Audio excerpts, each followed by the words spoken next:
Hello there. Welcome to our little trans-dimensional joyride, folks. Take a ride on the cutting edge. Innovations. The future is truly in the past.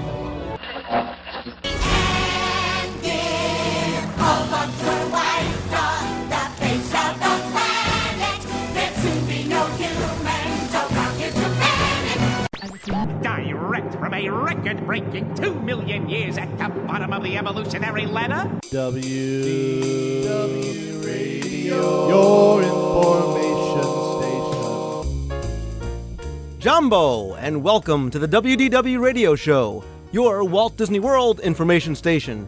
I'm your host, Lou Mangello, and Asante Sana, and thank you for tuning in once again this week. This is show number 64 for the week of April 27th, 2008. I spent a number of days last week in Walt Disney World covering Disney's Animal Kingdom's 10th anniversary, and as promised, I brought back some wonderful audio from the event.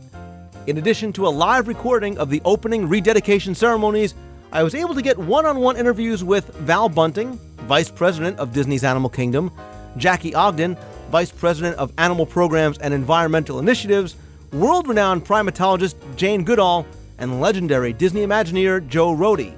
I'll also discuss the day's events, the Wild Decade fan gathering, and a look back at the park, its mission and message with fellow attendees Eric Hollister and Glenn Whalen. I'll also play audio from the presentation of the WDWCelebrations.com donation to the DisneyWorldTrivia.com Dream Team project. I invite Jeff Pepper to come back and answer some more of your listener emails, and I'll play more of your voicemails at the end of the show. So sit back, relax, and enjoy this week's episode of the WDW Radio Show.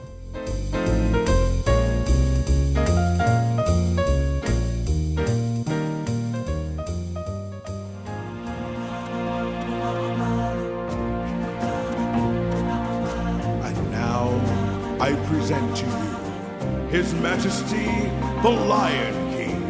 Welcome, everyone. It's me, Simba. You've all picked a very special day to visit.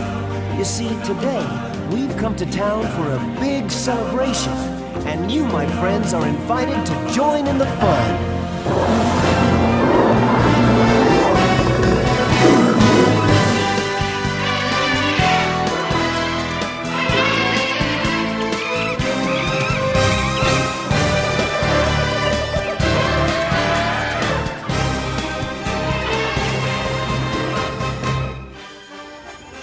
Ladies and gentlemen, please welcome Walt Disney World Resort Senior Vice President of Operations, Aaron Wallace. Good morning. On behalf of all of us here at Walt Disney World, welcome to Disney's Animal Kingdom on April 22nd, Earth Day 2008. It marks the 10th anniversary of Disney's Animal Kingdom. And we are so proud and happy that you are here to celebrate with us. As a member of the opening team for Disney's Animal Kingdom, I'm very privileged standing here with many of my fellow cast members who are also opening day cast members. But we've got some very special guests as well. Joe Rohde, the Senior Vice President of Walt Disney Imagineering. He led the creative team in the development of this incredible park. And world-renowned conservationist Dr. Jane Goodall, who was here on opening day 10 years ago. And she has been a very valued and treasured mentor for us throughout all of the years. I'd like to take just a moment to reflect on what this park means to Walt Disney World. We're proud that the guest experience here is very uniquely Disney. It's a combination of live animals, thrilling attractions, fantastic shows, and beloved characters like you would never see anywhere else in the world. Now, like all of our parks, Disney's Animal Kingdom was really something that was represented in one of Walt Disney's dreams. This park clearly has its roots in Walt's love of animals and nature. And we also see Walt's commitment to conservation and to the environment reflected in this park's mission and how we operate it every single day. The creation of Disney's Animal Kingdom inspired us to do more to help wildlife, and it led us to establish a conservation fund that supports hundreds of conservation projects every year throughout the world. So it's fitting that today, as we celebrate a decade of dedication to wildlife and wild places, on the anniversary of Disney's Animal Kingdom, that we would celebrate a new name for our company's conservation fund. All of you today are the very first to wear your Conservation Hero button, which is given to guests as a thank you when they contribute to the fund. From this day forward, Disney's Wildlife Conservation Fund will be known as Disney's Worldwide Conservation Fund, a name that will help expand our company's longstanding commitment to the environment and nature globally, and communicate the broader vision of the fund and the future of it since its inception, which has had an amazing record. It's contributed over $11 million to nonprofit organizations with grants to 650 different projects in 110 different countries. Here's our new logo.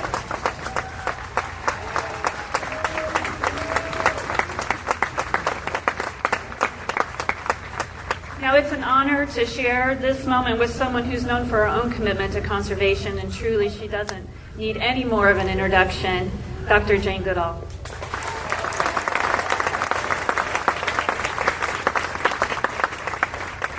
Well, thank you and good morning to everybody.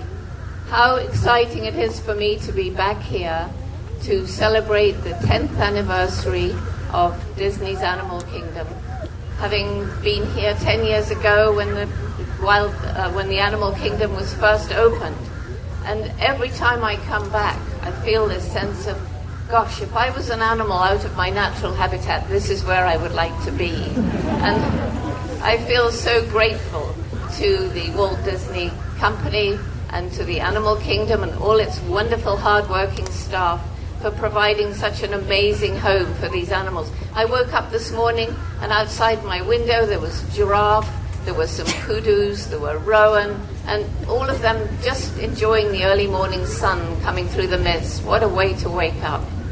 And how wonderful it is to be here with more than 100 young people and their mentors from our Jane Goodall Roots and Shoots global youth organization and other youth organizations that share a similar philosophy. You see, that always happens. That's great. So these young people are helping in conservation and humanitarian programs all around the world. The 100 who are here are representing hundreds and thousands of others. And many of our projects have been recipients of these grants from the, what is it now called, what's the new Worldwide Conservation Foundation. And we're really grateful. It's helped us and will help us to do wonderful things. So it's, I believe, a place where everybody who comes will go away with a feeling that these animals here are special, that they deserve our love, our care, that we do not want a world where these animals vanish entirely from the wild places, that we need to conserve the wild places, and to do that we need to help people living in poverty in those areas. And all of those things are happening here.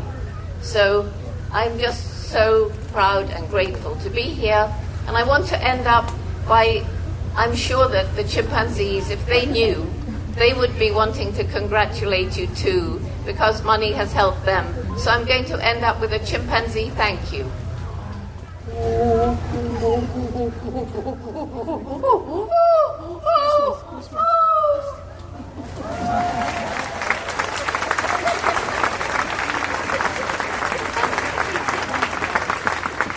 Finally, it's wonderful to be standing here with Joe Rohde.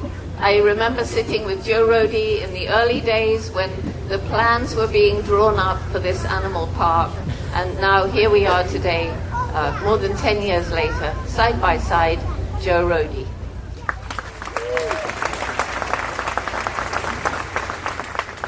Well, thank you, Jane. You know, the first time I heard Jane do her great chimpanzee vocalizations, I was a 17-year-old freshman in college. I had to sneak away from my job to go, watch her in the auditorium do this. And I never would have dreamed that, and one of my fondest memories of the opening day 10 years ago was it's Jane Goodall congratulating us on doing a good job. It's just really an amazing thing. Animal Kingdom now, 10 years young, millions of people have come through here and seen the things we've done. And I guess you could stop and congratulate yourself, but really this is kind of an ongoing story. We at Imagineering and we of the Disney Company, we're storytellers, and anyone who's ever told a story knows you got to watch your audience, you got to tell the story directly to people, you've got to see how the story is working, you got to work that story, or it kind of falls on the table, and that's what we do every day. It's something that stays alive. It will change as we change. It'll change as you change. It's really kind of a storytelling relationship between us, the storytellers, and you, the story audience, that we build together every day as we experience the places around us. And what I particularly love about the stories at Disney's Animal Kingdom is that these stories are about truth. They contain truth within them. These stories are connected to the real world. In our first 10 years, we've not only told stories about conservation, but we've gone out and acted upon those stories in the real world so that we are part of that story ourselves. And that's kind of exciting, that you could tell a story and actually be a character within that story out in the world doing real things that really happen with real stuff. They say, a dream that you wish can come true, but really a dream that you strive for and sacrifice for and push for every day, that can come true too. And that's what we've done. We've done both here. So just as our work in creating exciting entertainment's never really done, so our work to conserve the world of nature, that's the very heart of this story, that's never done. Just as we hope to bring joy and inspiration to our guests, we hope that they take that inspiration out into the world, see it every day in the living world around them, and act upon that inspiration. That's kind of the heart of Animal Kingdom. It is a place that isn't just a place that you come here, a little place surrounded by a wall, a little garden in the middle of nowhere. It's like the epicenter of an entire world of nature that's real, that's all around us every day, and that all of us can experience in every way. 10 years is really kind of a baby step for Animal Kingdom. We hope to grow older and wiser and younger at heart with each new stride into the future, none of which would be possible without all of you who come and enjoy the things we do. And so I just want to take this moment, 10 years in and hopefully many, many years into the future, to thank you for your support and enthusiasm that you bring to us. So thank you all.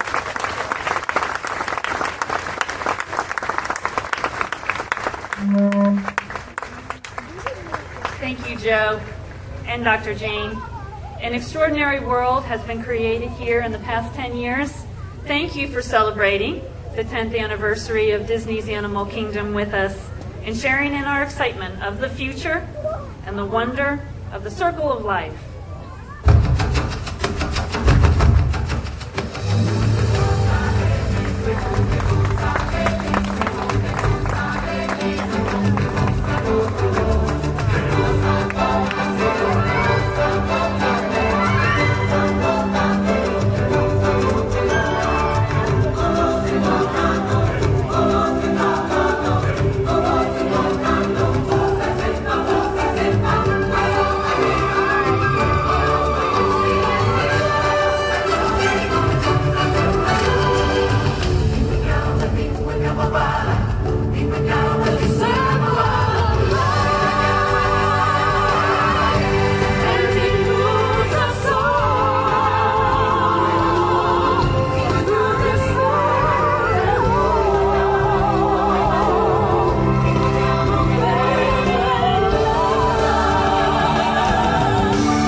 everybody.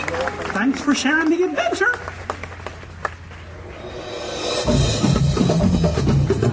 Thank you for being a part of our 10-year celebration, and enjoy the rest of your day at Disney's Animal Kingdom.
As you probably know, I spent this past week in Walt Disney World to cover Disney's Animal Kingdom's 10th anniversary, not just for the show, but as a true fan of the park and its history and its mission. And I was also there as a participant and sponsor of the Wild Decade Gathering that was organized by WDWCelebrations.com, the same people that brought us together for Celebration 25 to commemorate Epcot's 25th anniversary. So what I wanted to do was talk just a little bit, not just about the day's events, but maybe reflect a little bit on Disney's Animal Kingdom's past 10 years and look ahead at what the next decade might hold in store. So I wanted to welcome back to the show Eric Hollister and Glenn Whalen, who are both in attendance with me. Gentlemen, welcome back. Lou, thanks for having us. How's it going, guys? Very good. So what I thought we would do is kind of briefly recap the day's events for those people that couldn't make it down there. And Eric, for you and I, the day got started very, very early because we ended up at the very empty Animal Kingdom parking lot around 6:30 to start setting up for the Wild Decade, to work with Adam and Jason and the rest of the team to set up the tables in the Oasis. We also had some goodies that we were handing out. Disney, once again, was behind and working with Adam and his group and their core team, and they really did an amazing job keeping it organized, keeping it out of way for everybody. And he had a really nice turnout as well. Absolutely. I got there actually like 6:15 myself, and I was probably third or fourth in the parking lot. They helped us out from go. Yeah, and I have to say, I mean, I was very impressed with Adam and his crew, the way that not only they handled it, but also the way they did work with Disney. The cast members that were there were very supportive of what we were doing. We made sure that we respected the guests that were there, that were just there to enjoy their day. So I think overall that went pretty smoothly.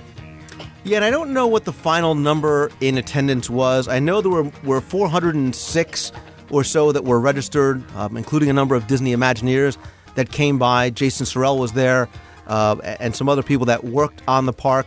But I'd probably say the number was in maybe the 200s. I'm sure the guys will have a final number after they have a chance to look back. But it was nice because it was noticeably smaller than what we had for Celebration 25. It was a little bit more manageable, a little bit more intimate. You saw a lot of the same people around at the different events through the day. And, we'll kind of step through the events. But it was really nice. And again, these guys really had everything very, very well organized. Yeah, and they showed it, too, because quite often people can get all worked up about things, but everybody had a big smile on their face. They looked like not only were they enjoying having us there, but they were enjoying the whole process. They were enjoying and welcoming us, and it didn't feel like we were entering a high-stress situation, even though they were potentially bringing in 200, 400 people. Exactly. Well, let's go ahead and start off and talk about the day's official events. Obviously, it was also Earth Day, and like Epcot's 25th, Disney did have some things in store, and it's kicked off really with the ceremonial rope drop in front of the Tree of Life. That was hosted by Erin Wallace. She's the Senior Vice President of Operations for Walt Disney World. Also, world-renowned primatologist Jane Goodall was there. Joe Rohde, obviously he is the Senior Vice President of Imagineering. He was the Executive Designer of the park. And Val Bunting, who was the Vice President of Operations for Animal Kingdom, was there as well. And I'm going to play the audio on the show, but you'll see they really sort of highlighted some of the accomplishments of the park, not just as a theme park, but what they've done for conservation and education efforts.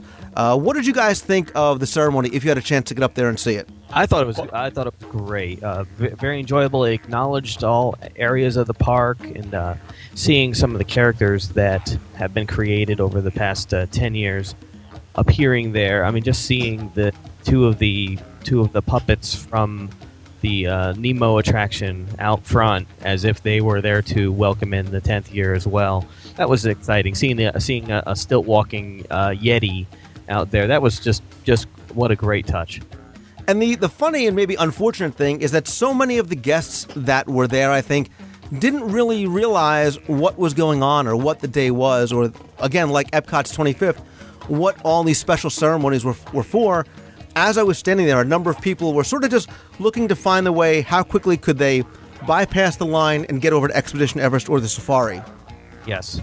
Again, flying in the face of the message that Animal Kingdom, and we try and talk about, the park and how it should be enjoyed.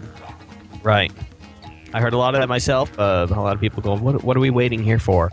And we were explaining, well, this is the rope drop before we even opened the park. I mean, they would be in the same situation the day before. It didn't have to be the 10th anniversary. They still would be waiting for the rope drop and wondering what we were waiting for. But to have Jane Goodall up there in front of him suddenly changed things around. There was a teacher next to me, and she was saying, oh my gosh, she's in the book that I use all the time when I talk about primatology. So I know, I wanted to be like, that's Joe Rohde, the earring guy. Don't you know who these people are? But they obviously the park is enjoyed different ways by different people. So after the ceremony was over, I actually had the wonderful opportunity to be able to go into the Oasis in a private area and get some one-on-one interviews with Val Bunting, Jackie Ogden, Jane Goodall, and Joe Rohde. I'm going to play those on the show as well. But for me, to be able to meet people like that, especially an Imagineer whose work I just admire so much, like Joe Rohde, and Jane Goodall, who, you might not have read her work, you might not know exactly what she's done, but you know her, and to be able to have time to ask her one or two questions was an incredible opportunity, but very challenging, because how do you get, hundreds of questions kind of boiled down into one, and ask somebody of their stature? Did she respond in chimpanzee? No, unlike the dedication ceremony, fortunately she did not. But when you hear the dedication audio, you will hear that she did talk in chimpanzee. But she's a wonderful, wonderful woman, very friendly, very warm, very soft-spoken, and it really was a thrill to be able to speak to her. And obviously Joe Rohde, from a geek perspective, was just, he really is the poster child for Imagineering at this point. Nice. So after that, speaking of Joe Rohde, as part of the day's events, really not open to the rest of the public, but specifically for cast members, but that the WDW Celebrations team was also invited to, was a private talk in the Theater in the Wild from Joe Rohde. And I assume both of you guys got in as well. We sort of got separated, but for me, this was really one of the highlights of the day. Yes, absolutely. What a treat that was. And just looking around the auditorium and seeing everybody in their Animal Kingdom cast member costumes, and scattered amongst them were us with our little lanyards. What an exciting treat. Yeah, and what's also cool is a lot of times we take for granted when we see the parks, we're just amazed with what they bring to the table. But Joe, when he was talking, he brought up the fact that the first time that they had their initial meetings on Animal Kingdom was back in 1989, which was the same year that MGM Studios had opened. So being able to kind of get a history of all those discussions, also see some concept art that never even made the drawing plans. It was kind of interesting to see that, because the mind can only wander if some of those ideas had gone forward, what the park may have looked like. But there was a lot of details and considerations when they were doing their planning, when they did trips over to Africa and Asia, what they had to consider in order to make a theme park that was really going to not only stand out, but was also going to address the story that they wanted to tell.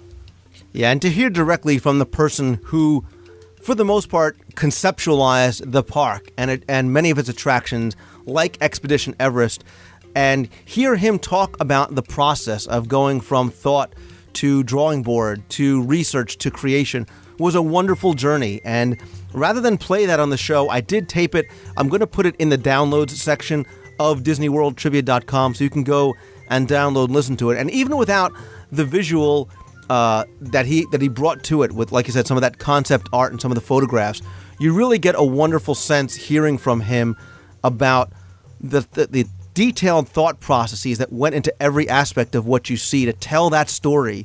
We talk about how important story is, and clearly it was for them as well. And whether you are a hardcore Disney geek or just a fan of Disney's Animal Kingdom or just curious about the process, I think it was really a fascinating discussion. I'm really, really happy we got a chance to sit in on that. Absolutely. One of the things that was so strong about it, I mean, we all know now to make sure we're looking around and taking in stuff, but he added things into that. So now I'm even more excited for my next visit there to look around and noticing things with certain things in mind, like the architecture versus nature type thing that I am now very aware of, that when you're walking around the park, the further you get from the oasis, the more nature seems to be taking over, like the buildings. Now I see that everywhere, and I was never aware of that so much. Absolutely. After Joe Rohde's talk, the Wild Decade group had a group showing of Finding Nemo. Then they were also going to do a group ride of Expedition Everest, but my stomach got the best of me at that point, and we decided to go. A bunch of us went for lunch over at Yak and Yeti rather than do the attractions. And then at 2 o'clock, they had another one of their history walks. This time it was with John Crigliano and Tom Corliss. I didn't get a chance to do that because I was stuck, and I don't use stuck in a bad way, but stuck in line for a Joe Rohde signing. I was able to spend some time and have a couple minutes to talk with him, have him sign some things for me, which was just a real thrill. What did you guys do? Did you get anything signed, or did you go over to the history walk? Eric? I personally got stuck in the same line with you. I missed the history walk, and it really is a shame because John had done such a great job over during Celebration 25. But like you said, I got happily stuck in line for 2 hours to meet and shake hands with Joe Rohde, and he signed my ball cap, and he signed a book I had. We got some group pictures with some of our buddies that were down there. And we even had a great time in that hour-and-a-half line waiting to see him. Yeah, I'm really sorry that I missed the history walk. I really enjoyed what John did last year, and when I spoke to him and some of the other people that were in attendance, they said it was really great. They did a nice job, and Disney was very accommodating of letting them explore the entire park. After that, we had a lunch, and we had a reserved section up at Flame Tree, which was really nice. And this sort of really embodied the whole day for me because it was just a chance to sit down and enjoy the day with friends. It wasn't about riding attractions for me. It was sort of just wandering through the park, spending time with friends, and that's really what we did for a couple hours up at Flame Tree. I got to agree with you, Lou. I mean, these events are fantastic, but the best thing about them is how they bring a bunch of people together that otherwise can't get together, and you get stuck with somebody who suddenly it's like you've known them forever, and you hit it off immediately, and you get to spend some time sitting down, enjoying the park, enjoying the atmosphere, enjoying the food, and enjoying the fellowship. Yeah, Eric, I mean, you and I spent a couple hours by Drinkwalla in Asia, just sitting down, having some tea or coffee, whatever, meeting some new people and talking to some people who were and weren't part of the event. And again, that really was some of the most fun that I had during the entire day. Yeah, I mean, there were a couple of the families that we were just happened to be in the area when we were talking. I wasn't sure. I came in a little bit late. I don't know if they knew that Animal Kingdom was celebrating its 10th, but one of the families in particular, they had just gotten a fast pass for Expedition Everest, and they had never ridden it before. So it was kind of cool being able to talk to them about the ride. You could definitely see some fear and anticipation in a couple eyes. But later on, probably about an hour later, we actually got to go on the same ride, the same car as them, and watching them come off. It's kind of cool because we've been there so many times, we take it for granted. And then you see somebody who's experiencing some of these things for the first time, and just having that opportunity to see their reactions, see their faces, and even get that first count story afterwards. Yeah, to watch his daughter's face go from fear and anticipation to that wide-eyed, wide-smiled excitement when she came off looking for her next chance to go back. That's what I love about doing exactly just that. Yeah, and we weren't even sure if they were going to make the ride. There was that last second thought of maybe I shouldn't do this, but once they did it, I think that they obviously had a blast, and I would probably say they would have done it again in a heartbeat. Definitely. And as the night started to wind down, we went over to Dino Land for the group photo with the Wild Decade attendees, and we also had a really nice presentation of a donation from WDW Celebrations to my Dream Team project. I'm going to play that audio as well. Forgive me because it didn't take more than about 2 lines for me to start getting choked up just about the whole thing. But I can't thank those guys enough, as well as everybody that contributed and bought the DVDs and bought merchandise to help make that happen. What they gave was very unexpected, and I'm really very humbled and honored that they chose my charity initiative to kind of partner up with. And I'm looking forward to working with these guys in the future. Fantastic! Yeah, it was exciting for all of us, Lou. Absolutely. So after I composed myself, we did the group photo, and then we ended the ride with a ride-on dinosaur, which broke down at the very end. Kind of gave us a unique perspective on the attraction. When else can that happen when almost every single person in the car took out their camera and was immediately snapping photos of what was inside the attraction with the lights on? Yeah, I think it was a race to get the first post up of that last dinosaur on the last drop. So, but so tell me sort of what you guys thought of the day as a whole, from the looking back on 10-year perspective to the fan gathering perspective to how Disney ran the event. Why don't you, Glenn, and then Eric? One of the most exciting things for me was that I was there 10 years ago when they just opened the park, and it was interesting for me that now how they always say that that park, like all their parks, will continue to grow, but that one more than any, as you walk in, the foliage has grown so much that what used to be the Tree of Life, you used to be able to see almost like all the artwork around that Tree of Life just by circling it. Now you really have to follow these little hidden paths and all these secret areas to find the artwork. So now, as the trees have all grown in, it's become a place filled with these hidden treasures. And if you take a right, suddenly you'll find you're at the otter exhibit or something like that. It's not always. It's not like the other Disney parks where you had the weenie to pull you in. It's almost like you have to explore there, and it's very apparent after 10 years that they've succeeded in that. Yeah, and for me, what I took away from the day, you and Jeff had talked about, I think it was last week, how with Animal Kingdom you really need to slow down and take your time. And in the past, I've been guilty of the guy who goes from e-ticket attraction to the major shows back and forth, and then maybe hit up another park some point in the day. For this particular experience, it was very relaxed, and I did not feel the need to rush.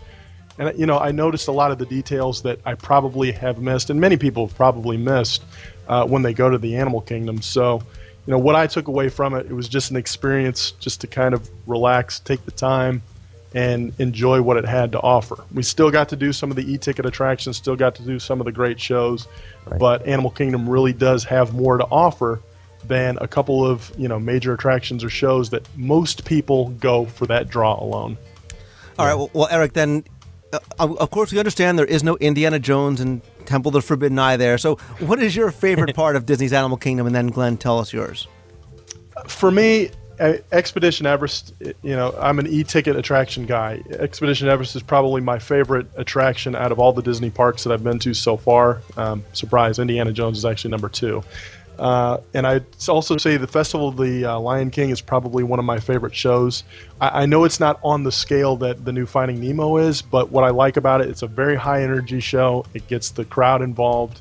And obviously, the tie-in to the Lion King, which is a very powerful movie, especially with the music. Those are probably two of my favorite parts of Animal Kingdom. On Everest, the Everest ride is fantastic and is especially strong in how it introduces the Yeti. When you finally do see the Yeti, the way the ride curves up towards it and you enter his domain, and it sort of presents the Yeti, and you get closer and closer. That is just phenomenal.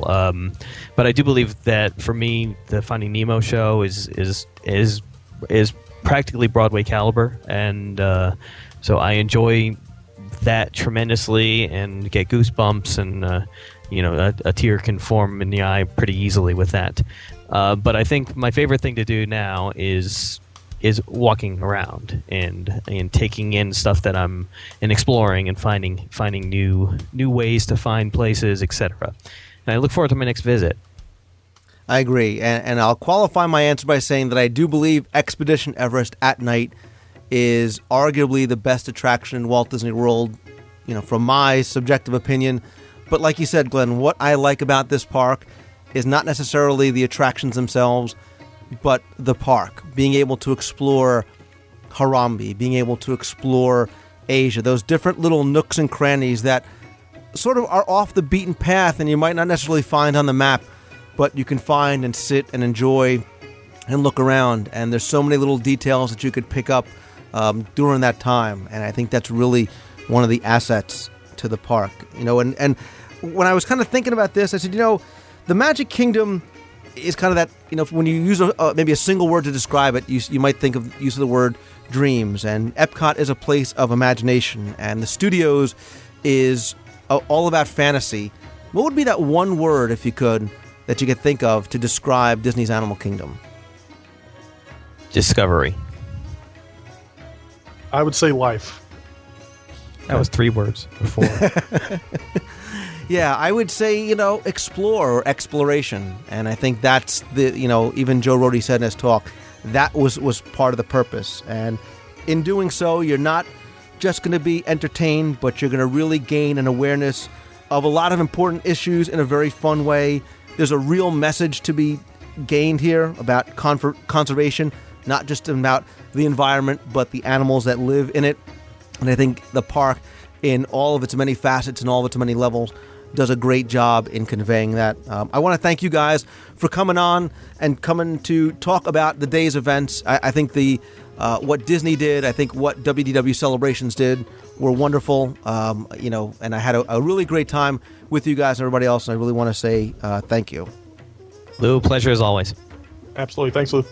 Eric, take care. Bye.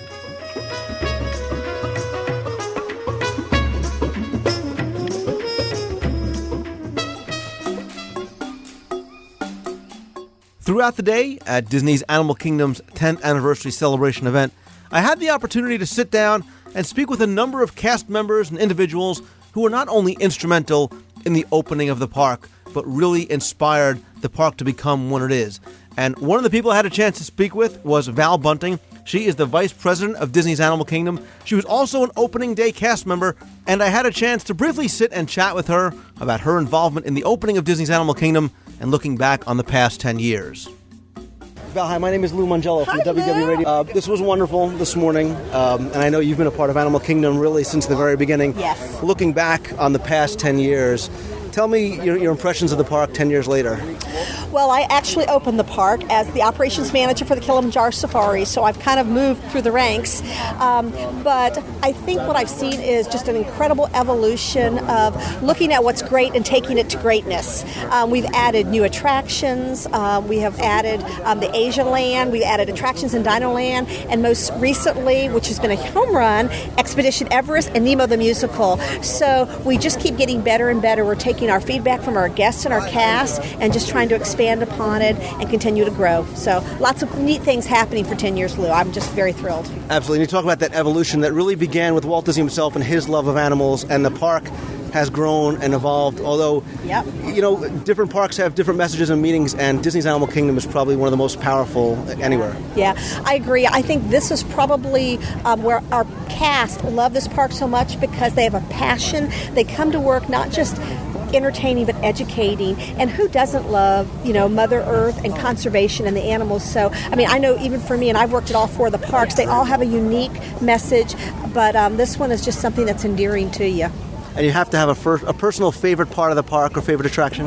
Well, I was the first to drive the Kilimanjaro safaris. I was here about a year and a half prior to opening, so safaris is probably my favorite because with live animals and the unpredictability, you just never gets any better. There's no repeat show over and over. It's something unique and different all the time, and that's what I love. So it's here. And what do you think the future holds for Disney's Animal Kingdom? Well, although we have no plans at this time or announcements to be made, we are constantly, the great thing about Disney is we are constantly exploring new ideas, new avenues. We're looking at immersive storytelling. So I think you're going to see 10 years, really great things. What's happened is great. We're going to continue to go to greatness. So very excited about it, Lou. Absolutely. Thank you and all the cast for everything that you do. Thank you. Appreciate it. I also had the chance to spend just a few minutes with legendary primatologist Jane Goodall. She's the woman who in the 60s ventured into the jungles of East Africa to study the area's chimpanzee population, and with her studies and findings had a profound effect in the field of primatology. She not only helped inspire and consult on Disney's Animal Kingdom, but in 2008, Walt Disney World hosted Jane Goodall's Global Youth Summit in 2008 at the resort, because much like Miss Goodall herself, Disney has been focused on environmental responsibility that started back with Walt Disney himself and is a legacy that continues today through the actions, research, and programs of Disney's Animal Kingdom and the Wildlife Conservation Fund. So again, I had just a minute or two to speak with Miss Goodall, but here's an excerpt from that conversation. Miss Goodall, hi. Hi. You single-handedly help change the world really with your work and your efforts and your conservation, and you were very much an integral part of the formation of Animal Kingdom and the message that it conveys. Looking back now 10 years later, how do you think it's worked to spread that message of education and conservation and caring about the animals and the environment? I think it's that Animal Kingdom's done an amazing job. I think people who come here will be inspired. Some people come for the glitz of Disney and go away really having a better understanding of wildlife and its problems, because there are interactive displays and pamphlets and so forth. And certainly through its conservation fund, Conservation Foundation, organizations doing conservation around the world are being helped, including the Jane Goodall Institute and some of our Roots and Shoots groups of young people who are working on conservation matters. They're being helped too, and it's very exciting. Well, thank you so much for all that you've done. Thank you. Thank you. Thank you. Thank you. Disney's Animal Kingdom is so much more than just about attractions and shows and enjoying a theme park. It's about a message, and an important message, and about the animals that are so much of the storytelling that makes Disney's Animal Kingdom such a truly magical place. And I have the pleasure of speaking with Jackie Ogden, Vice President of Animal Programs at Disney's Animal Kingdom. Welcome and congratulations.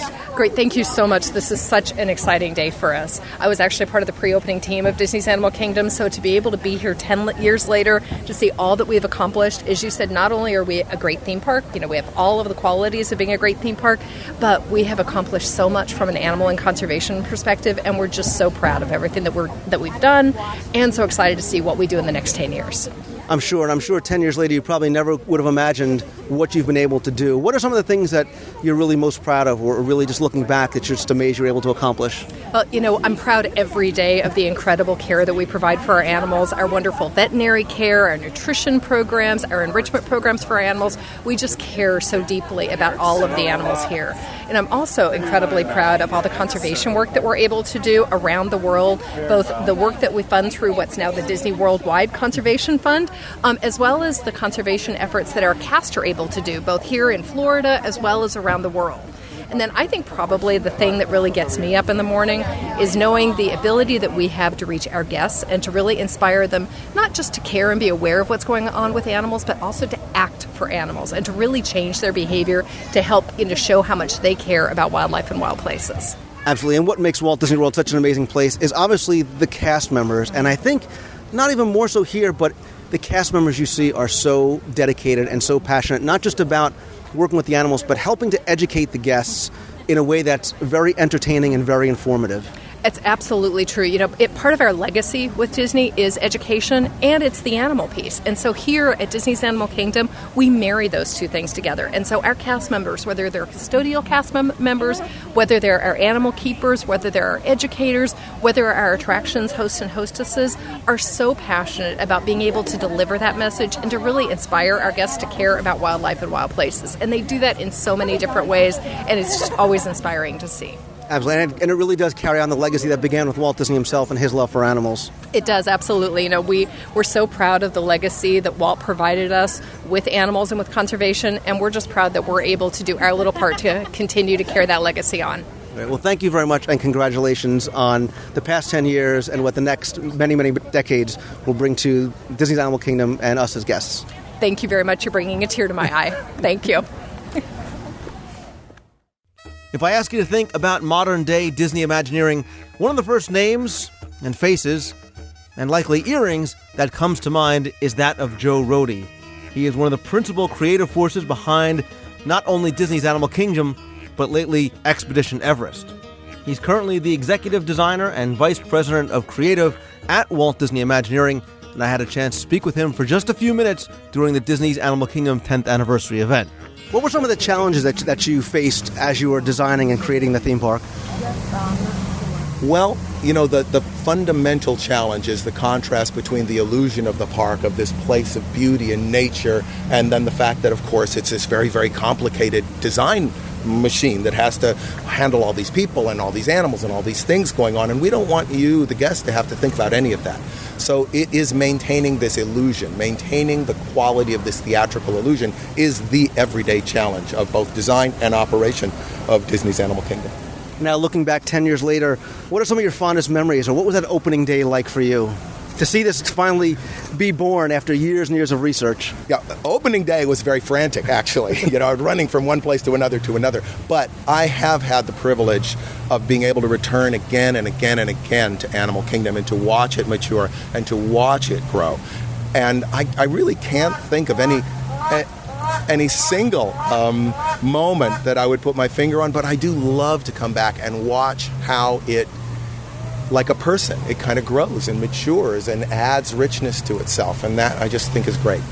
Absolutely. And what distinguishes Disney's Animal Kingdom from, I think, so many other places, like you were saying, is the fact that there is so much here to explore, that the park is to be embraced and savored, unlike running from attraction to attraction. And it's certainly not the half-day park. I think you can spend many, many days here because there is so much to see and so much to do above and beyond going from ride to ride. Well, I think that's exactly the point. This is a park to savor. Nature is something that you savor. You stop and you look and study and examine and absorb. The Tree of Life, our icon, embodies that very spirit. It is an icon that bears calming down, taking a look, and that's when you're really going to enjoy it. And I think that's really something that the people who really know how to get their value out of Animal Kingdom are those people who take the time to really enjoy it. Thank you very much. Thank you for all that you do. I appreciate it. After my chance to interview Joe Rohde, he answered some additional questions and offered some more comments about Disney's Animal Kingdom. I think when you're presenting an environment like this where people are free to pursue the stories they want to experience, you want to be careful that you're providing branches and webs and trails for them to follow, but each of those trails is different, and some people will follow that trail to Rafiki's Planet Watch, to Conservation Station, and they can get incredibly in-depth information about the work that we do. But the truth is, we're going to do the work anyway. He was also asked about what type of inspiration Jane Goodall was, not only to Disney's Animal Kingdom, but to him personally. Jane Goodall's a big inspiration. I just was saying in my opening speech, I mean, the first time I saw her was 17 years old, and her dedication, she has this quality of just absolute hope, absolute will that her actions will make a difference, and we do try to emulate that. We are, after all, we're just designers. We're just doing a theme park, but we really hope that this theme park will send a message and inspire people and touch people, and that they really will go out into the world and do something fantastic with what they've been inspired to do. And in response to a question about what was next for Disney's Animal Kingdom, he had this to say. We cast and we cast and we cast and we cast and we cast and we cast and we cast, and then something will bite. and then you have to reel it in and hope that you can get it all the way to shore. But that process is so complex and so fraught with various kind of vectors of force that it's truly, in my years of, daring the gods of production, I've just learned to never try to predict which of those fish is going to make it to shore and be landed. Is there a story you're looking to tell? I mean, you got the Yeti, you got Nemo now. Is the story being told? Is there a story you're looking to tell? We really want to try to continue to expand and enrich the capacity of the park to tell stories that branch out and weave and pull in people from very different backgrounds and very different points of view. So the one thing I think is our goal is that Animal Kingdom will become more diverse and richer in its storytelling as we go on.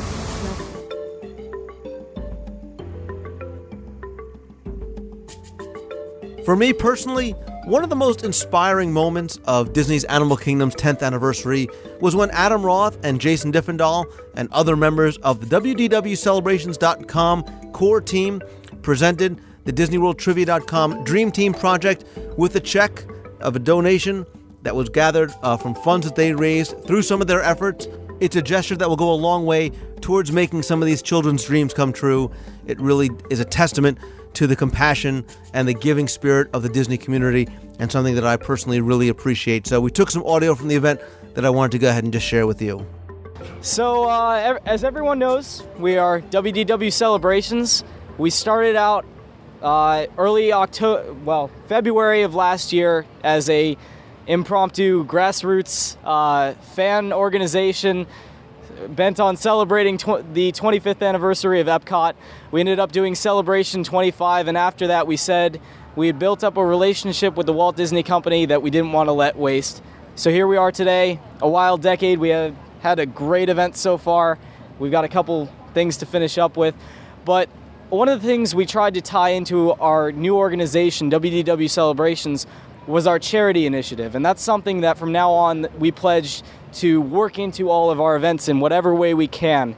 And with Celebration 25, we did sell a DVD commemorating our event and giving people a look back at what we did. For those of you who were there, or for those of you who weren't there, they wanted to see what we could do. And $2 from each DVD were donated to charity, put it into an account that we would save up for our next event to donate to charity. And Lou Mangello, he runs the Dream Team project, which we're going to let him explain, came to us early on in Celebration 25 to see if we would collaborate, and we figured out a way to earn some profits without being a commercial organization to give back to charity, because we do feel that that is a very important part of our group. So between our DVD profits, our shirts, as well as the leftover funds from our dessert party at Illuminations, we came up with a decent amount of money that we're going to announce. But first, I'd like to let Lou Mangello explain what the Dream Team project really is. Thanks, Adam. The Dream Team project began for me very early on for very personal reasons. When I started to write my first trivia book, my father was... it didn't take long. My father was very sick, and after taking many trips to Memorial Sloan Kettering and seeing kids that really needed a little bit of magic, I decided that I wanted to give back very early on. And I didn't want to just take money and donate it for future research, because these kids would probably never see it. They needed to get some of that magic now. So I formed what I called the Dream Team Project, because we use the word dreams when we talk about Disney. And I wanted to raise money so that they could maybe experience Walt Disney World now. So thanks to the volunteers and so many people that donated time and money and everything else, we worked originally with Starbright Foundation.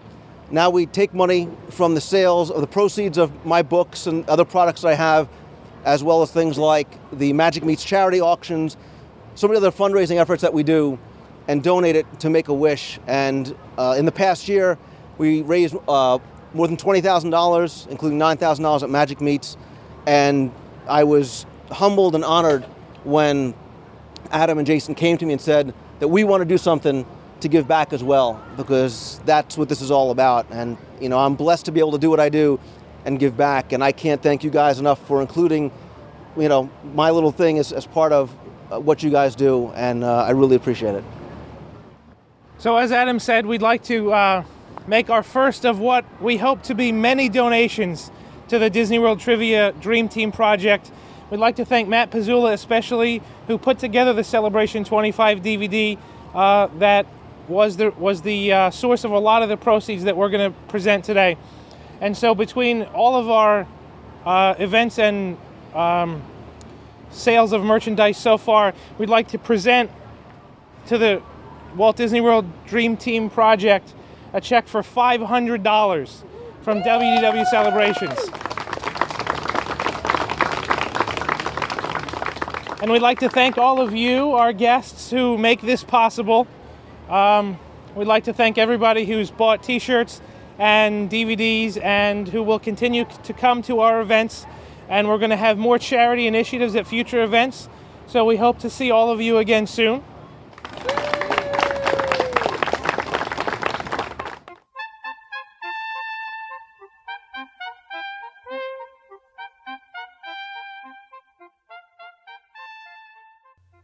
Thank you to everybody for sending in all of your email with your questions and your comments and your feedback. I want to get through some more this week, and I want to welcome back Jeff Pepper from 2719 to the show to help me get through some of your emails. Jeff, welcome back, my friend.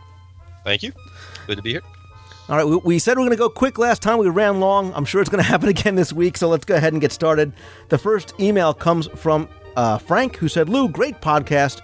As we wandered around Walt Disney World last week on our vacation, I noticed that cast members would often point out certain buildings, attractions, and resorts that were personally designed by Walt Disney himself. This leads to the question, how much of Disney World that we see today was actually designed by him? Were each of the 4 parks part of the original vision of Walt Disney World? Is there some great plan in a glass case somewhere that the Disney company has been following all these years? Just curious, Frank.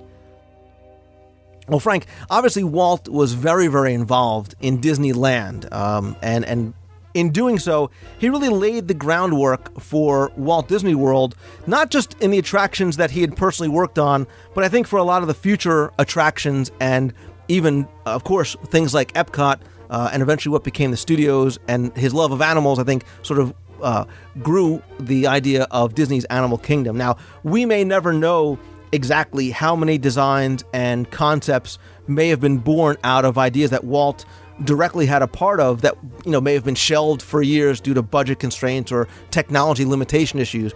But I think it's safe to say, Jeff, that there is definitely a piece of Walt, maybe not in the blueprints of all these attractions that we see today, but in the general makeup and landscape of what Walt Disney World is now. Right. Walt's passion for the Florida project before he passed away was clearly Epcot, and that being Epcot, the city of the future, the prototype. He had almost taken a step beyond theme parks at that point. He had done Disneyland, and while a theme park, the Magic Kingdom, was a very, very integral part of the plans for Disney World, Walt's real passion at that time in that development process was the overall kind of prototype city. There was business parks, there was industrial parks. I mean, it was funny. My kids were asking me on our last trip, they should put an airport here, and there was an airport in that original, kind of scrawled design that Walt had done freehand. So he didn't really have the groundwork laid out for things like, MGM Studios or Animal Kingdom.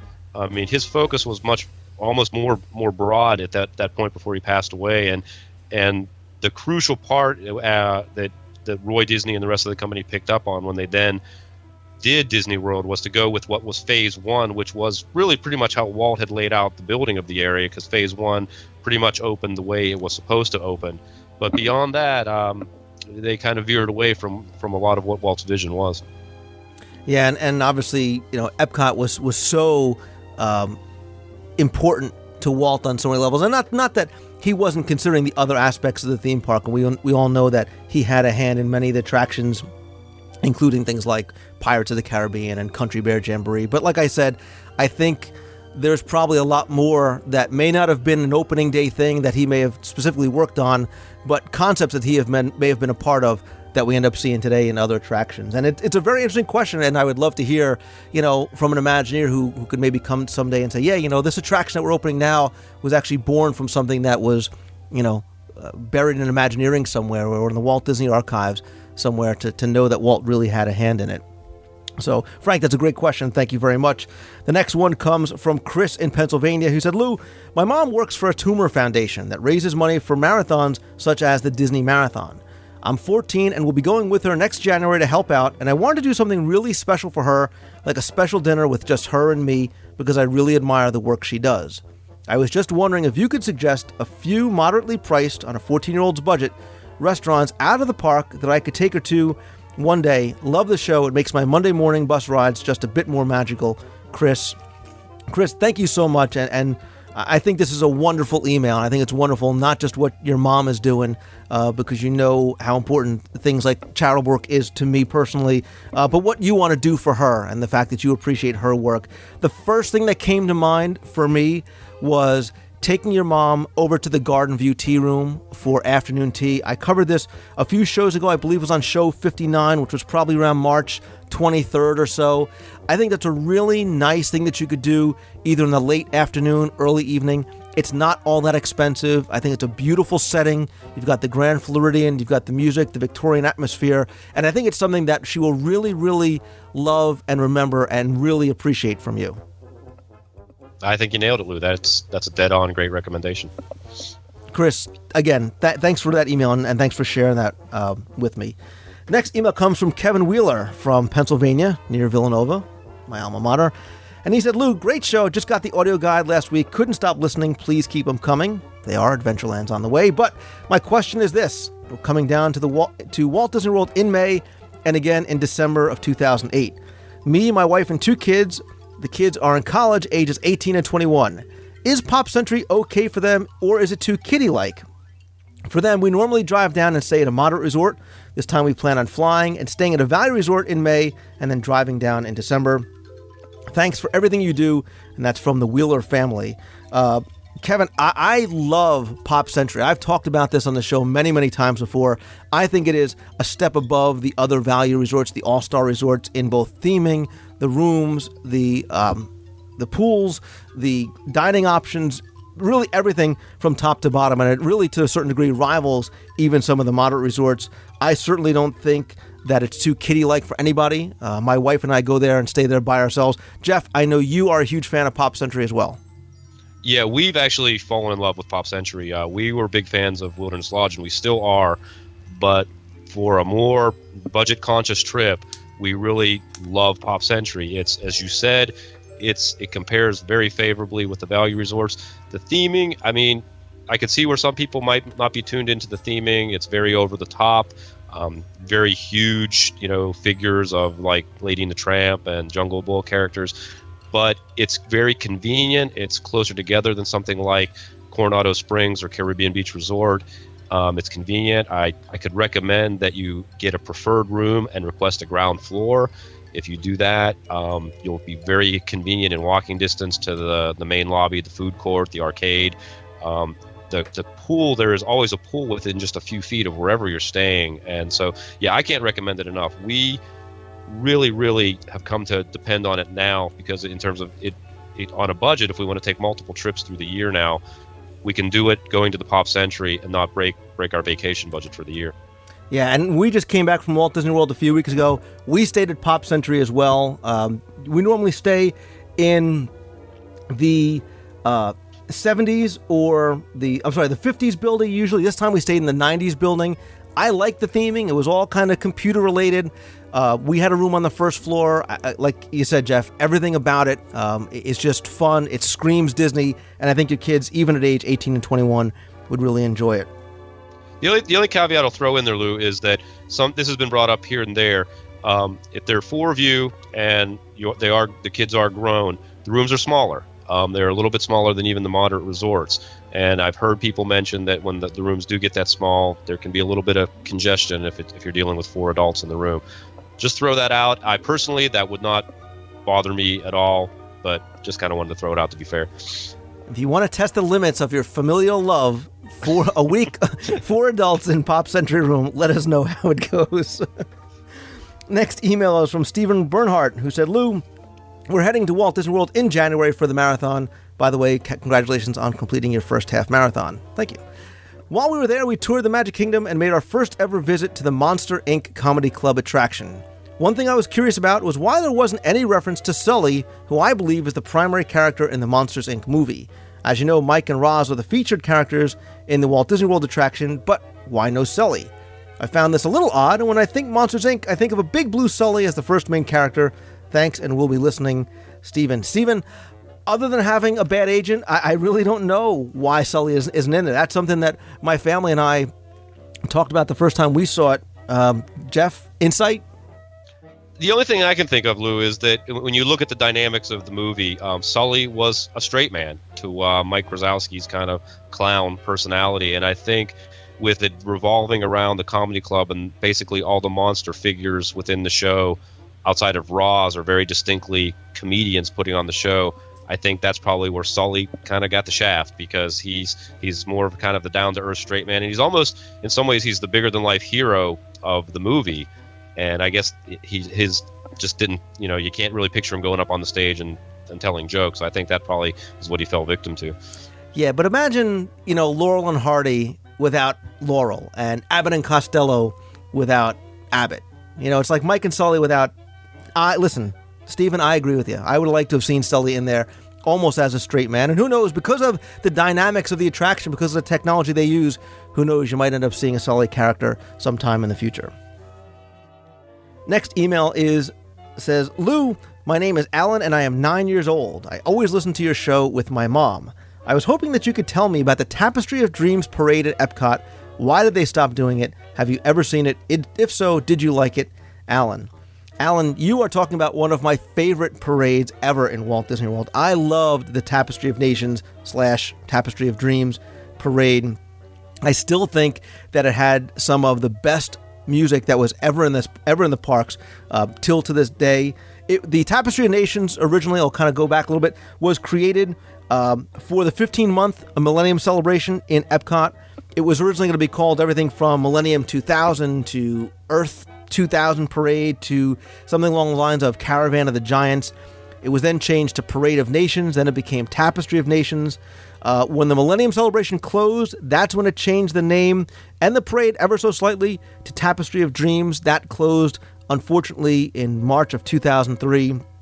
Again, this is one of the parades I loved. It had the giant sort of puppet-like characters in there. It was a long parade. It actually ran in a number of different locations along the promenade. There was more than 150 performers. There were drums. It was beautiful. I know there were some logistics problems, especially when it got windy. But Jeff, like I said, this was one of my favorite parades ever.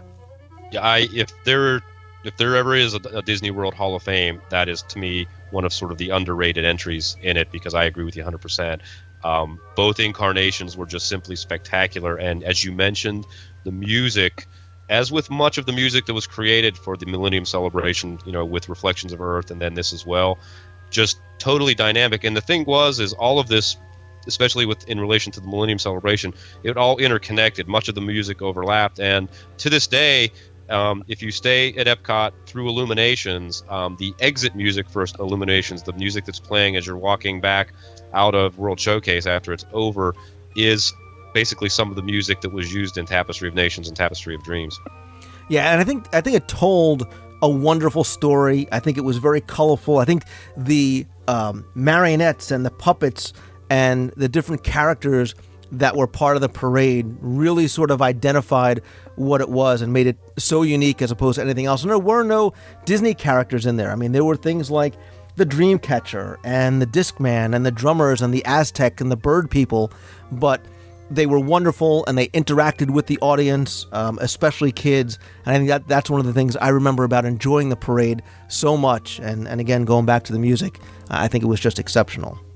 And just a tip out there, I do believe the music is still available. It's the Illuminations Reflections of Earth disc is still sold at the parks, and the soundtrack for the Tapestry of Dreams incarnation is on that. It's a very long piece. I believe it's about 20 minutes long. So if you're interested in kind of at least reliving the parade on an audio basis, you can pick that up. Yeah, it was also part of the tag for Celebration 25 for when we celebrate Epcot's 25th anniversary. At the end of Illuminations that night, they did have a special finale that was set to the Tapestry of Nations soundtrack. So if you've seen the videos online, or if you go and get the Celebrations 25 DVD, I believe they videotape that, and you can kind of get an audio-visual sort of reminder of what the parade music was like. Next email is from Melissa in Cleveland, who says, "Hey Lou, Mongello. Had to say it, it seems like the podcast community has taken your name to be a greeting said between two Disney friends, so as your friend I had to use it here. I'm enjoying your podcast, hardly ever ask you questions since I'm more of an expert Disney vacationer and usually don't have things I can't answer, or if I do, you usually have an answer for me before I get a chance to send anything. But this time I have something that was bothering me enough that I wanted to see if you or your contacts knew anything. I've gone to Disney between 10 and 15 times since I was 8 years old. Every time I've gone, the one souvenir I always insist on bringing home is one of the hardcover photo books that Disney sells in all the shops. Their cover usually has something to do with the theme of that year's promotion, or just one of the parks that's being highlighted. I have inscribed inside the front cover of every book who went on the trip dates, and whatever else I felt was important, and I put a map of each park inside as bookmarks at the parks section of the book. That's a great idea. Okay, that's a lot of detail for this simple question. When we went last year in October 2007, all I could find in every shop I stopped in was a soft color photo book that pretty much was a repeat of everything from last year's book. That was it. There was no hardcover souvenir book anywhere. Do you know if Disney stopped making them? Thanks and take care, Melissa in Cleveland. Melissa, I can take care of this one, Lou. I'm with you because I think we're both on the same. These are one of our favorite souvenirs, and I have ones going back to God only knows how early my earliest one is. Yeah, from what I gather, I work kind of in publishing books, and through some of my research, I stumbled upon releases for both Disneyland and Disney World. It looks tentatively that something new, a new hardcover book, is going to come out this summer. Yeah, and I think they did start doing books specific to the parks. I think there's actually a series of 4 books. I don't know if they're hard or soft cover, and I think you can buy them as a package. I think they come as a package of 4, and I think there's a 5th bonus book in there that you can only get inside the theme parks. Again, I'm not sure if they're the same hardcover or softcover ones, but again, Jeff, I know you and I use the old ones as reference materials all the time, especially when we want to go back and sort of look at some of the extinct attractions. Yeah, like I said, I saw something that was looking at tentative releases. It's kind of odd because since they are exclusive, that the information doesn't get out into places like Amazon or Barnes & Noble, but I'm pretty sure if on her next trip, she should probably be able to find something. Cool. Pick me up on it while you're down there. So, all right. Next email says, Lou, thanks for the great podcast. I'm trying to catch up on past episodes, and I'm listening to the one about Horizons now. Talk about favorite extinct attractions. I can actually visualize the ride as you and that handsome man, Jeff Pepper, I threw in the handsome part, are speaking. I'm also anxiously awaiting the Main Street USA CD that I ordered. Hopefully received it by now. But I have a question. Why does Disney need to have a sponsor for the attraction? I'm heading down there in 68 days, but who's counting? And based on the prices at the gate, they should be able to swing this stuff on that alone. I don't mind paying the price because I certainly have never been disappointed, but I don't understand the need. Maybe you could clarify this for me. Thanks again, Kim. Kim, I think when we start talking about sponsors, and Jeff, you can definitely chime in here, this really is something that originated from the very, very early days of Disneyland, and there is definitely a need and a requirement for it still today. Yeah, absolutely. What a lot of people don't realize is the whole sponsorship dynamic started with Walt Disney at Disneyland, and it all goes all the way back to the fact that he had his the relationship with Disneyland, the television show, and ABC really was what built the park. And so there was basically sponsorship integrated into the very beginnings of Disneyland. And even since, people don't realize, there's the Monsanto House of the Future. There was the Hall of Chemistry in Tomorrowland at Disneyland. I mean, there was so much. And so much of your restaurants were actually, there was quite a few restaurants and things like that were run by outside companies. In fact, the actor Don DeFore had his own restaurant in Disneyland. And so this dynamic that we see today where things like Rainforest Cafe or the new T-Rex Cafe that's coming in is not that unusual to the Disney history of theme parks. And to be very honest, to answer the question, yes, the sponsorships are needed. Even though that gate price is very, very high, the sponsorships do subsidize the building of these attractions. I mean, Epcot would not have been built or have probably been the success that it was and still is without sponsorship money. It is very much an integral part of getting the high budgets for these very, very expensive attractions.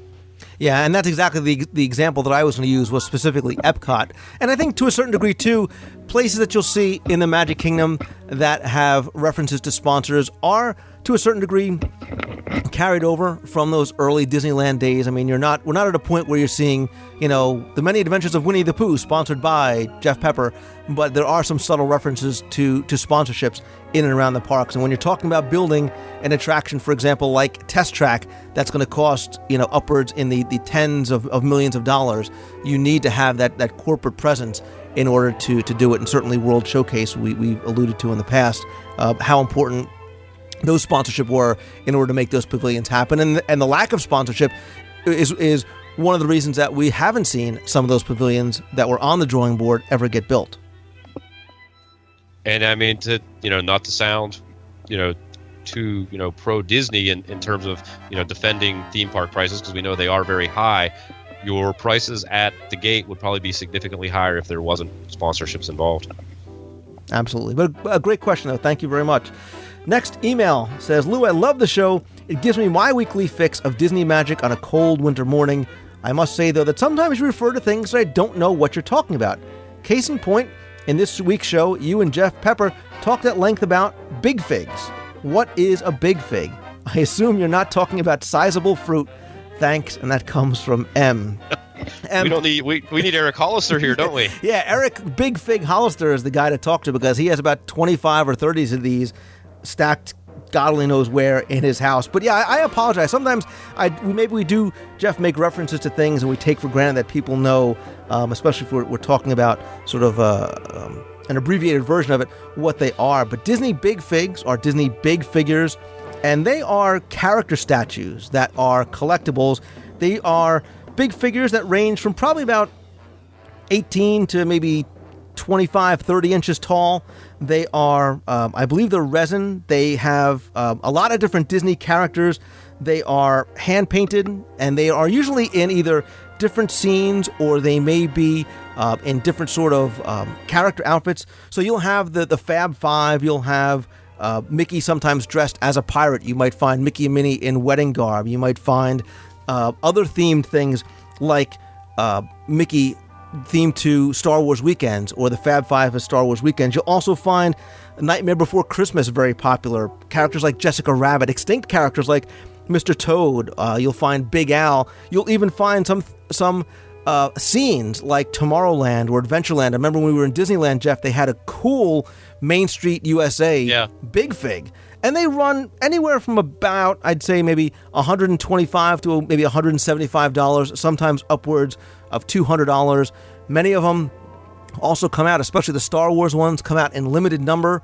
They become very, very popular. You can still find some of those on eBay over the past couple of years. I can tell you, I have a couple. It's very easy to become addicted to them if you have the space to put them up. But really, really cool, and like a great way to bring some of your favorite characters home. And it also, what's really cool about them too is they bring you sort of the scale and scope of the parks into your. When you put one of these in your living room or in your family room or your rec room or whatever, it really it puts you right there in the theme parks in terms of size of the characters and scope. Yeah, and they're incredibly well detailed and very, very well done. And if you're a Pirates fan, I'm sure by now there's probably 10 different pirate ones that you can get. You can look online. You can go to DisneyShopping.com. You can buy new releases there. I believe on eBay, like I said, you can still find them. Obviously, in all of the Art of Disney stores on property, that's the best place to find the new ones that are out. They usually probably have, I'd say, 12 to 15 different ones that you can still get. Sometimes you can even find some of the older ones. But again, like I said, you can also get an idea from DisneyShopping.com. Next email is from Tara in South Carolina, who said, Lou, I've been subscribing to your podcast for 9 months now, and although I listen to other Walt Disney World ones, blasphemy, yours is by far the best and most informative. Okay, you redeemed yourself. All right. I really like the segments that you do with Jeff Pepper as well. Oh my God, Jeff, did you line this one up? I orchestrated all of this. This is great. Let's get that thread going back on the forum. That's like 2 references to Jeff Pepper in 1 week. Anyway, moving along. The reason why I'm writing this is that my family and I will be going to Disney World in September, taking advantage of the Bounce Back free dining promotion. Our first day down will be the day of the Animal Kingdom run, and my husband and I both hope we'll be able to meet you while we're there. I hope so as well. I'm currently planning on my ADRs, and although we have many favorites, we want to try some new places as well. I was wondering if you had any information on the Tokyo Dining restaurant in Epcot in the Japan Pavilion. Jeff, right up our alley. Yes. I can't seem to find out much about it other than a menu. My husband is a big sushi fan. I like him already. And although I know that the separate sushi menu isn't included on the Disney dining plan, but do you know if the regular menu items that include some sushi are on the plan? Also, do you think that my kids ages 6 and 2 would prefer Teppen Edo instead? Thanks for the great podcast. Keep up the great work. Tara in South Carolina. Jeff, again, appropriate that you're answering this with me because we all know what big fans we both are of Japan, even though she did reference you by name. I'm going to hit the one of your questions first, which is, which of these might be better for kids? I think you may be better over at Teppen Edo for kids because that's when you sit down at a long table.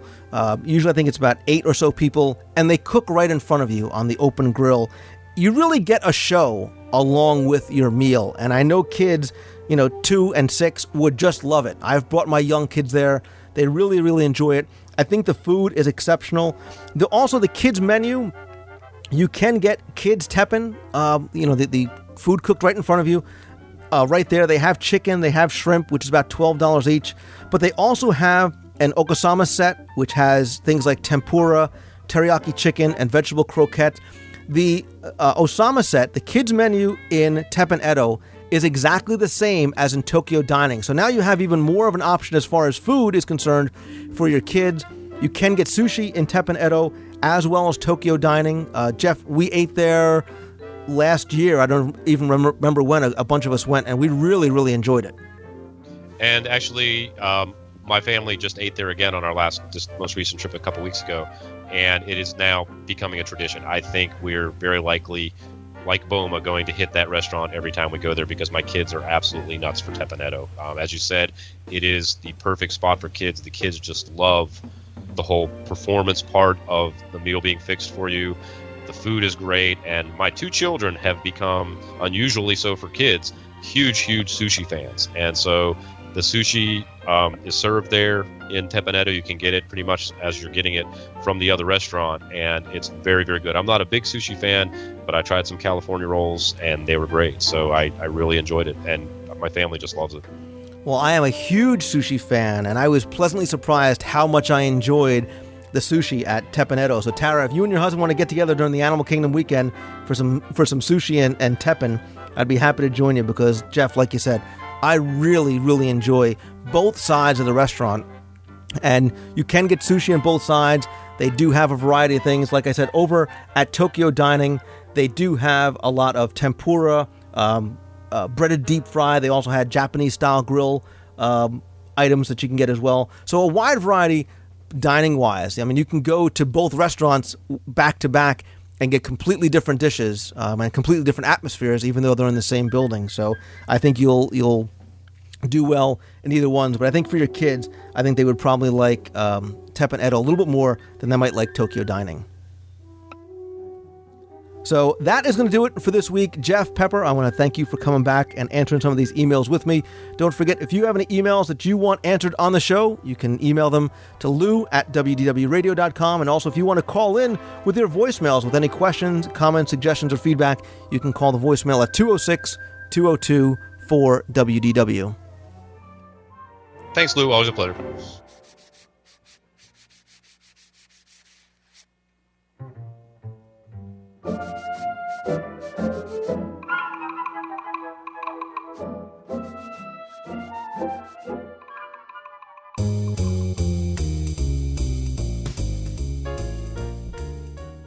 Asante Sana, and thank you for tuning in again this week. I hope you enjoyed the show. I also want to say thanks to everybody involved with Disney's Animal Kingdom's 10th anniversary and the Wild Decade celebration, all the cast members that made it possible, and of course my special guests, Val Bunting, Jackie Ogden, Jane Goodall, and Joe Rohde. Thanks as well to Eric, Glenn, and Jeff for joining me on the segments, on the events, and in answering your email. I want to take just a second and give a very big congratulations to DisneyWorldTrivia.com's own Justin M., who on this past Earth Day, as we were celebrating Disney's Animal Kingdom's 10th anniversary, he was being crowned the very first Disney's Chief Magic Official. I am really, really happy for him, and actually he'll be joining me next week on the show to talk about the contest and what's ahead for him in the future. Remember, if you want to be on the air, you have a segment suggestion or a question, a comment, you can email me at lou@wdwradio.com. You can also call the voicemail anytime at 206-202-4WDW. That's 206-202-4939. Be sure and visit our show notes page for more information and links to topics I covered this week. You can also find some of my recommended products and services, such as Owner's Locker for your own personal secure storage locker. I use it, I love it, and I could not imagine vacationing to Walt Disney World without it. I can't say highly enough about how valuable my Owner's Locker has become to me. For more information, you can visit ownerslocker.com. Also, be sure and check out Orlando Fun Tickets if you are heading down and looking for official and discounted Disney park tickets. I highly recommend checking out OrlandoFunTickets.com, as well as my recommended travel provider, who is MouseFan Travel. They specialize in Disney vacation destinations, and they also offer you free, no-obligation quotes over at MouseFan Travel. On the site, you can also pick up your official WDWRadio.com logo items and shirts right on the site, as well as links over to DisneyWorldTrivia.com, where you can get my audio guide to Walt Disney World Main Street USA on CD or download, as well as my Walt Disney World trivia books, and you can discuss anything you hear on the show or anything Disney over at our fun, friendly, and very welcoming forums at DisneyWorldTrivia.com. We have just about 27,000 members and growing, but still remain a very fun, a very friendly community, so I invite you to come by and check that out. In the next couple of weeks, I'll have another DSI, Disney Scene Investigation, with Jeff Pepper, more trivia, exclusive interviews, some travel planning tips, and some more. I'll also have more live audio from the parks, and I'll have some more information about how and when you can join me as I record some live segments from inside Walt Disney World. And of course, if you like the show, please review it in iTunes, and more importantly, please help spread the word and let others know about it. Have a great week. Thanks for tuning in again. See ya. Having you with us. You were a lovely group. The best audience ever. Now, please, get out! You know the drill. Check for personal belongings. Take small children by the hand. Yada, yada, yada. Move in an orderly fashion toward the exit. No pushing and shoving. Come on. Move it! We haven't got all day. We got another one of these babies to crank out, and Poopa needs a bug break. So, from all of us here to all of you there, thanks for coming, and have a wonderful day out there in the Animal Kingdom. Goodbye. See you soon. Lou, hi, this is Jason from Kentucky. Love listening to the show. In fact, my wife and I have scheduled our first family trip, where it's my wife and I, my mother, and my daughter, who's 2 years old, going to Disney for her first time. So we're very excited about that. And I also wanted to say I'm very excited. You kind of reading an email, I believe, the other day concerning some sacred, from Kingdom Hearts, that's it. Some Kingdom Hearts places, memorabilia, novelty items, etc. there in the park. Huge fan of the games and the books and wanting to crave more and more. So thanks a lot for passing along that information. Hey, Lou, this is Doug from New Jersey again. I was calling you. I was listening to another podcast, and I had a good idea for a topic for you, I think. It was about giving more rewards to people who come. The more you go to Disney, the more rewards you should get. I didn't hear nobody bring this up, but I think they should have some kind of thing where, like, when you pass it, like you're at the supermarket or you're down to casinos, which I really don't go to a lot. But the more times you swipe your card and times you're there, that points will add up, and you should get rewards for showing. Like you go to casinos for a weekend, and you get rewards. They'll send you a free room, or like if you're down at the Magic Kingdom all that time spending money, you should be out of like you're at the supermarket when you get your value card, and at the end of the year, to give you a ham or a turkey. But Disney should do something more like that for annual pass holders and people that are there all the time and stay at the hotels and spend the money. So that's one thing that me and the wife always talked about. They really don't give you much back. All right, Lou, thank you. Do have a wonderful show, and thanks. Have a good day.